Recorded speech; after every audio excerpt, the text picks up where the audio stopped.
All right, so this week we're going to talk about computer assisted language learning. This is going to be kind of a short lecture on this. We're going to talk about technology mediated language teaching. So, what does that mean, and how can that be a benefit to the classroom, as well as what are some of the downsides to it? While we're going through this, I want you to consider your website review.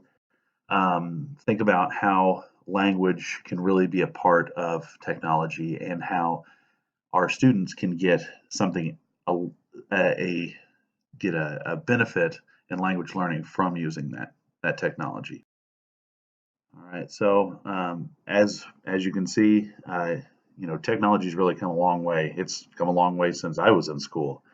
Um, we have basically when we're talking about technology in instruction, we have asynchronous and synchronous. So your asynchronous is going to be emails, podcast, very one-sided, as opposed to synchronous, which would be, back and forth. Virtual classrooms, video games can also be synchronous if they're interacting with other users, instant messaging. So technology in the EFL classroom, we have receptive and productive. So receptive would be access to resources that maybe the student wouldn't have, such as podcasts or audiobooks, using those resources to help out students with listening and speaking skills. Productive, or not speaking skills, receptive would be mostly geared towards your listening and understanding. Productive would talk about using your speaking and reading. Um, Websites such as Seesaw are good for voice recording. There's a link provided also in this module that I really suggest you check out that talks about one of the benefits that Seesaw can provide to a classroom, as well as product or project-based learning. So building something using GarageBand or iMovie, the various Google products. So strengths and weaknesses. Strengths. Obviously, technology is going to be inherently interesting to our students. Technology drives society today. It can be individualized. Students can create their own avatars or portfolio or profiles to kind of showcase their uniqueness. It can be an efficient use of time. If you are, especially if you're needing to work with small groups and you've got a lot of small group learning, you have that the rest of your students who are needing to be productive during that time. So it can be efficient, but that is not always the case. Technology does provide immediate feedback. Being able to give that immediate feedback and get that data right then, as opposed to having to wait till it's graded, is definitely beneficial, and you can make corrections on the fly. It's also a good way of pooling error analysis and kind of getting a big picture of where your students are and what their needs can be. Is it the great equalizer? I don't know. It does definitely level the playing field as far as a resource that, if as long as they have the technology to use it, schools in rural areas could have the same benefits as schools that are in really well-to-do districts or even urban districts. It does equalize in that sense, but that is up to debate. Weaknesses: lack of teacher training. I can tell you, and some of you can absolutely see it for Blackboard.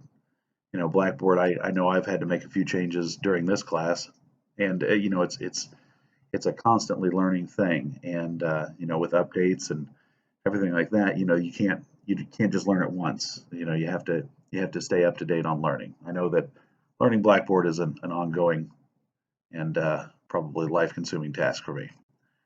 Technical problems. The internet can be down at the school, or it can be down from the provider. Laptops not being charged is something that I have found can be a real thing, and you just have to work around those technical problems. What do when they can't log in? Is there a plan B? That is definitely something to think about when you're using technology. Accessibility, do you have access to the internet? Is your internet access going to be fast enough to allow a whole classroom to work on a certain website or use a certain program? So accessibility is definitely a big thing. Is your school one-to-one, or are they going to have to share technology? So um, one thing that I have definitely seen in classrooms is technology being used as a babysitter. It's going back to that efficient use of learning time and being able to have students working on maybe a technology or a program while you're working with a small group. That's great, but we need to really make sure that that use of technology is still pushing them to learn language, and we need to make sure that they're getting language learning out of it. If it's something where they need to work on it at home, factoring if they have internet access at home is a big thing.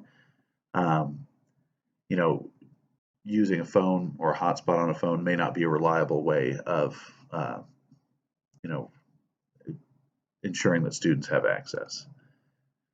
They may be thinking, but are they acquiring language learning? This is a big thing in terms of, if students can be really good at a task, and that task can be, say, getting through the program or completing the language game that they are learning. But at the end of the day, are they learning the language, or are they getting better at the task? So, that's something to think about, something to always keep in the back of your head. Is what they're thinking about the language aspect or the task itself, the game. All right, so questions to consider. Does it enhance learning? While it may move faster, do you feel like it is better than face-to-face or, peer-to-peer learning? Is it appropriate age, language level?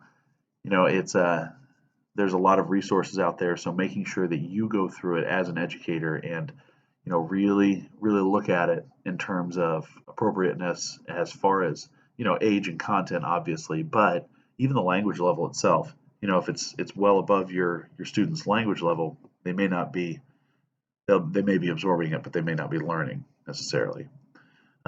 Is it busy work?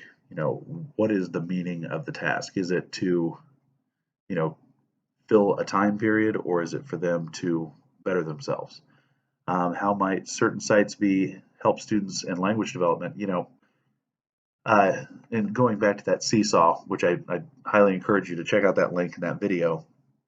Um, you know, Technology, if it's able to be accessed by the parents, that could be huge. If a student understands the language and the technology and they are able to share that with a parent, that's building that bridge, and that's also reinforcing at home.